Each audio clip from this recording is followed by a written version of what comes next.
নিজে four wheeler drive করে নিজের বাবা মার প্রি অ্যানিভার্সারি সেলিব্রেশন করার জন্য ডিনারে এসেছে।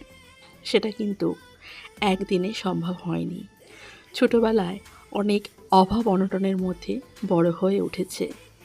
নিজের পড়াশোনার জন্য নিজেকেই উপার্জন করতে হয়েছে, কিন্তু কখনো হাল ছেড়ে দেয়নি। অভাবের জন্য সুযোগ বারে বারে হাতছাড়া হয়েছে, কিন্তু কঠোর পরিশ্রম তাকে জীবনে সফল করে তুলেছে। একটা সময় প্রি অ্যানিভার্সারি তো ছেড়ে দিন, নিজের জন্মদিনটাও ঠিকভাবে সেলিব্রেট করা হয়নি। কিন্তু আজ তার নিজের বাবা মার প্রি অ্যানিভার্সারি সেলিব্রেশন সে নিজে করতে পারছে। তার মনের মধ্যে অদম্য ইচ্ছাশক্তি ছিল যে আমাকে সফল জীবনে হতেই হবে, তাই কখনো সে পড়াশোনাটা ছাড়েনি। শত কষ্টের মাঝেও একদিকে পড়াশোনা আর একদিকে কাজ চালিয়ে গেছে। দুটি জিনিস একসাথে চালানো খুব কষ্টকর ব্যাপার। সে কারণে আজকে সে অত্যন্ত পরিশ্রমী একজন মানুষ।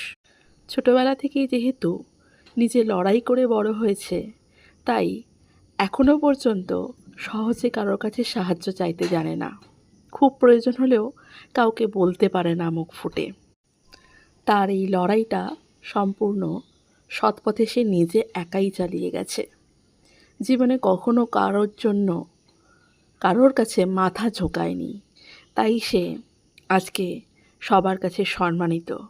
সবাই তাকে এক নামে চেনে। আমি গর্বিত আমি এমন একজন মানুষের স্ত্রী। তার জীবনের লড়াইয়ের অংশ হতে পেরে আমি নিজেকে ধন্য মনে করি।